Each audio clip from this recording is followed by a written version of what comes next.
Hello YouTubers, it is still 2Normal2 with another Pokemon Spotlight. Well, not Spotlight, but I'm reviewing the Indigo disc. Now, I know I'm a little late for this interview, but I've been busy with other stuff. Anyways, we have myself here, we have Briar, we have Archagelodon, my bad, I can't pronounce, the BB League, and of course Kieran and Terapagos. So the Indigo disc is the second part of Scarlet and Violet's DLC after the Teal Mask. This DLC was mainly battle focusing and is a sequel to the Teal Mask. As you see, Kieran has a new hairstyle. I'll be doing a full character spotlight on Kieran soon, but the Indigo disc's storyline was decent. The battles were definitely more engaging. Like, the BB trials were more interesting than not. Like, okay, for example, Drayden's trial is pretty unique because he pretty much forces you to use Pokemon you can only get caught in the new terrarium, meaning you can't take your team from Paldea or Kitakami into this battle. You gotta use team from the terrarium. The story is you transfer to Blueberry Academy after the director there hears about your exploits in Paldea and possibly a Kitakami as well, and from Briar. After you get there, you run into Kieran, Carmine, and the BB League. This is where it's heavily relying on double battles for this game. Double battles, I find it to be more unique because there's team-up combos, but that's beside the point. The Indigo disc is pretty much set out in the middle of the sea, in the Unova region. Not sure where, but it's in Unova. As you can hear, I have the Battle Theme remix of Unova Battle in the background. But, other than that, the DLC is pretty unique. A lot of Unova Pokemon. This game runs off something called Blueberry Points. Well, this DLC does. Blueberry Points are, you do quest, it is grinding, but you get stuff for your league, club room. You get special coaches, which are the gym leaders and teachers from Paldea. And you can actually rematch them and hang out with them more, which I like that idea. The new characters are okay. Like, I wasn't really invested in these new characters as much. I mean, Drayden was pretty much stole the show. Lacey was alright. The other two, not so much.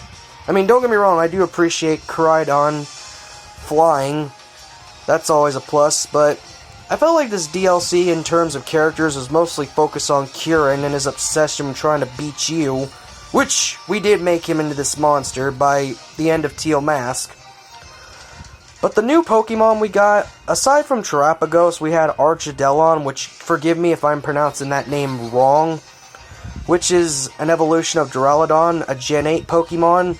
The new Diplin also got a new evolution in Hydraplin, which, I'm not gonna lie, I love that design. So cute, but the DLC relies more on battles and mechanics. There's also more of an emphasis on Blueberry Points. Like, aside from the coaches you could call over and you can actually trade, there's more of, you need to spend 3,000 Blueberry Points to get the starter Pokemon to each biome. There's the Coastal, there's the Polar, there's the Canyon, and there's the Safari. Which, I'm not gonna lie, these biomes are actually pretty massive and well detailed. You can definitely feel like these are Pokemon's natural habitats, or I'm not gonna lie, I really wish Paldea had this much detail as the terrarium.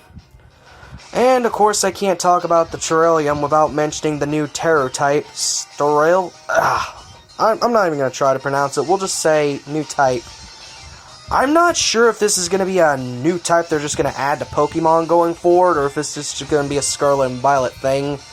I mean, we had Gigantamaxes in Sword and Shield, and that was a Sword and Shield thing, so maybe this will be a Scarlet and Violet thing. Terapagos itself, the battle wasn't hard per se, it just dragged out a lot longer than I thought it would. Especially since you had to use Carmine to be your partner, and then Kieran doesn't help you until pretty much near the very end. Now, my personal takes on the Indigo disc was, it was okay, I found some of the battles fun, and I'm not gonna lie, I love seeing the Aloha Pokemon return. Gotta love Aloha.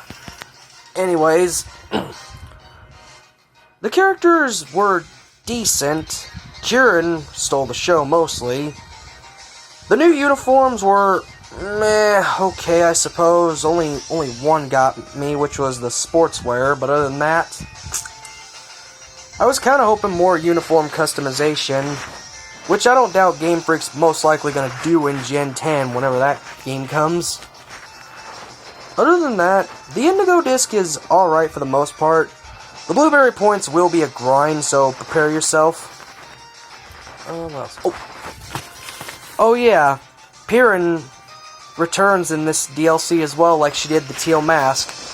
Instead of a Blood Moon you're finding, she actually takes you to where the Paradox Pokemon are, 2 of them. In my version, it's Raging Bolt, and in the other version, Violet, it's Iron Crown. So that's pretty cool.